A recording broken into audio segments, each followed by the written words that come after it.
الكريم أما بعد فأعوذ بالله من الشيطان الرجيم بسم الله الرحمن الرحيم واتقوا يوما ترجعون فيه إلى الله ثم توفى كل نفس ما كسبت وهم لا يظلمون.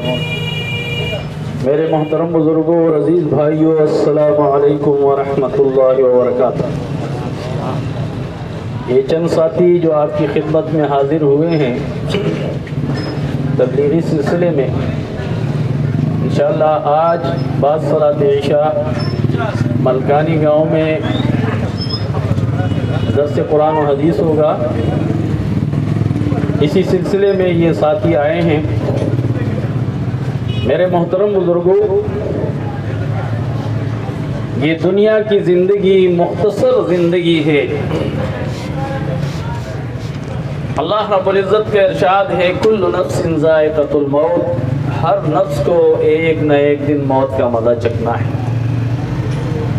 وَإِنَّمَا تُوَفَّوْنَ أُجُورَكُمْ يَوْمَ الْقِيَامَةِ، یقیناً قیامت کے دن تمہیں پورا بدلہ دیا جائے گا.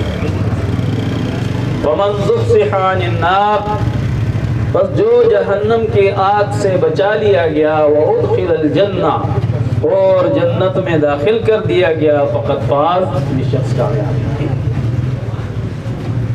دنیا والوں کی نظروں میں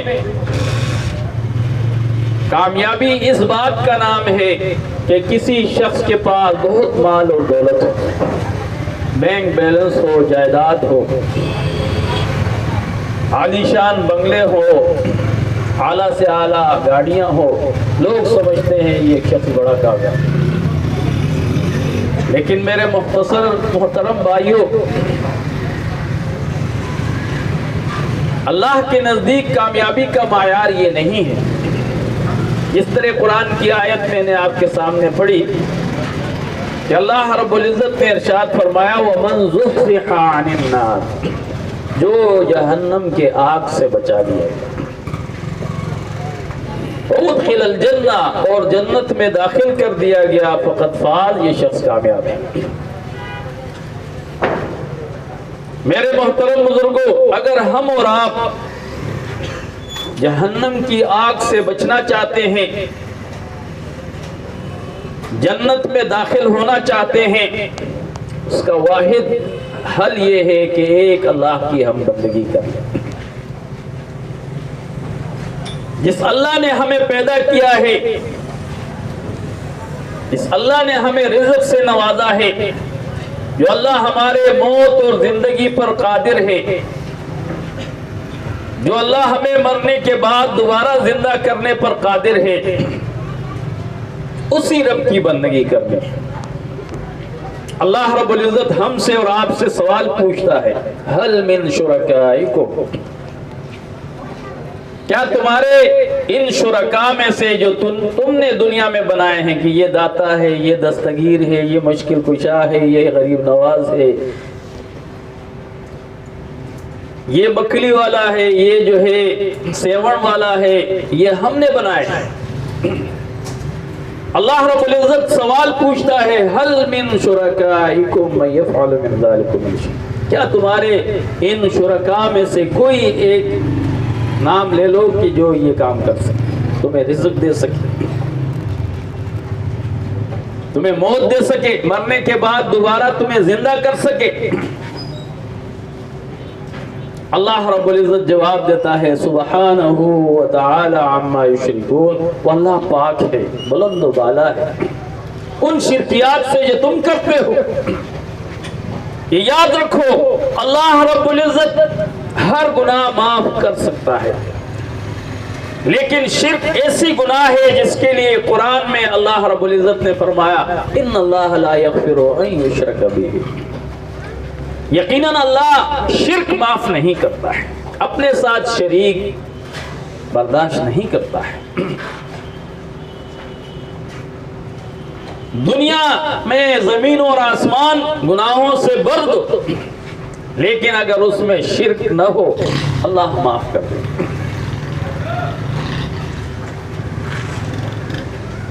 اور دنیا جہان زمین اور آسمان نیکیوں سے بھر دو، لیکن اگر عقیدے میں شرک ہو، اللہ بھی دیتا ہے، لاہور والا بھی دیتا ہے، اللہ بھی مشکل کشا ہے، علی رضی اللہ تعالیٰ عنہ بھی مشکل کشا ہے۔ اگر یہ عقیدہ لے کر اللہ کے پاس جاؤ گے، اللہ رب العزت ارشاد فرماتا ہے فَحَبِطَتْ أَعْمَالُهُمْ فَلَا نُقِيمُ لَهُمْ يَوْمَ الْقِيَامَةِ وَزْنًا، تمہارے سارے کے سارے اعمال حبط، ضائع اور برباد کر دوں گا، تمہارے اعمال کے لیے قیامت کے دن میزان قائم نہیں ہوگا، تمہاری نمازیں تولی جائیں گی، تمہارے حج تولے جائیں گے، تمہارے روزے، تمہارے دوسرے نیکی کے اعمال جو ہے وہ تولے جائیں گے، سارے کے سارے حبط، ضائع اور برباد۔ میرے محترم بزرگوں، بھائیوں، اور دنیا میں کوئی ایسی گناہ نہیں ہے جس سے تمہارے دیگر اعمال جو ہے ضائع ہو جائے، لیکن یہ شرک ایسی گناہ ہے جس سے سارے کے سارے اعمال حبط، ضائع اور برباد ہو جاتے ہیں۔ 5 وقت آذان کی آواز آتی ہے، حی علی الصلاح، حی علی الفلاح، آؤ نماز کی طرف، آؤ کامیابی کی طرف۔ ہم اپنے کاموں میں مشغول رہتے ہیں، ہمیں فرصت نہیں۔ میرے محترم بزرگوں، یہ دکانیں، یہ کاروبار ایک دن دھرے کے دھرے رہ جائے، جس طرح شاعر کہتا ہے سب ٹھاٹ پڑا رہ جائے گا جب لات چلے گا بنجارا، جب موت کا وہ کارندہ آئے گا پھر کسی کو مہلت نہیں دی جائے گی۔ قرآن کہتا ہے یہ انسان آرزو اور تمنا کرے گا، سورہ مومنون میں اللہ رب العزت نے ارشاد فرمایا، یہ انسان کہے گا رب ارجعون، اے میرے رب مجھے دنیا میں واپس لوٹا دے، لعلی اعمل صالحا، کہ میں نیک اعمال کروں۔ اب مجھے سب سمجھ میں آ گیا، سب کچھ میں نے دیکھ لیا۔ اللہ رب العزت ارشاد فرمائے گا کلا، ہرگز نہیں، یہ میری سنت نہیں،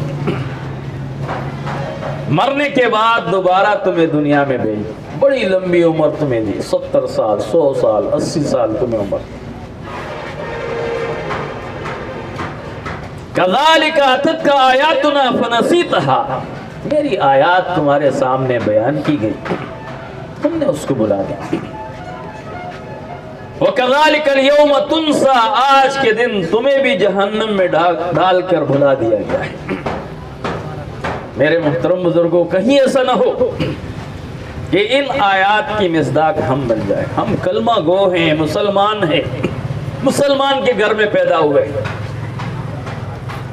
کہیں ایسا نہ ہو قرآن کے اس آیت کے ہم مصداق بن جائے، عاملۃ ناصبہ تصلی نارا حامیہ، لوگ عمل کر کر کے تھک جائیں گے پھر بھی جہنم ہو جائیں گے۔ کہیں ایسا نہ ہو ان آیات کی مصداق ہم بن جائیں۔ یہ کفار و مشرکین کے لیے ہے، لیکن اگر ہمارا عقیدہ مشرکانہ ہوا تو پھر ان آیات کے مصداق ہم بن جائیں گے۔ میرے محترم بزرگوں، یہ دنیا کی زندگی بڑی مختصر زندگی ہے۔ ہم دیکھتے ہیں ہمارے بزرگ جو کل ان بازاروں میں چلتے پھرتے تھے، آج منو مٹی کے نیچے پڑے ہوئے ہیں۔ کل ہمارا بھی یہی انجام ہونے والا ہے۔ جب موت کا وہ کارندہ آئے گا کسی کو مہلت نہیں دی جائے گی۔ یہ انسان کہے میرے بہت سارے کام باقی، اللہ رب العزت فرمائے گا ایک وقت اللہ نے تمہارے لیے مقرر کر دیا تھا وہ آ گیا ہے، اس کو کوئی بھی ایک لمحے کے لیے نہ آگے کر سکتا ہے نہ پیچھے، نہ کسی ڈاکٹر کے اختیار میں ہے، نہ کسی سرجن کے اختیار میں ہے، نہ کسی پیغمبر کے اختیار میں ہے، نہ کسی ولی کے اختیار میں۔ تو میرے محترم بزرگوں، یہ مختصر زندگی ہے، اس آخرت کی زندگی جو ہمیشہ کی زندگی ہے، اس کے لیے ہمیں اور آپ کو تیاری کرنی ہے۔ یہ ساتھی اسی سلسلے میں آپ کے پاس آئے ہیں، کوئی دنیاوی لالچ، کوئی دنیاوی مقصد لے کر نہیں آئے ہیں، کسی چندے کا سوال آپ سے نہیں کرتے ہیں، صرف اس لیے کہ اللہ کے عذاب سے ہم بھی بچ جائیں، آپ بھائی بھی اللہ کے عذاب سے بچ جائیں۔ اللہ سے دعا ہے اللہ ہمیں اور آپ کو کتاب و سنت پر عمل کی توفیق عطا فرمائے۔ وآخر دعوانا ان الحمد للہ رب العالمین، السلام علیکم ورحمۃ اللہ وبرکاتہ۔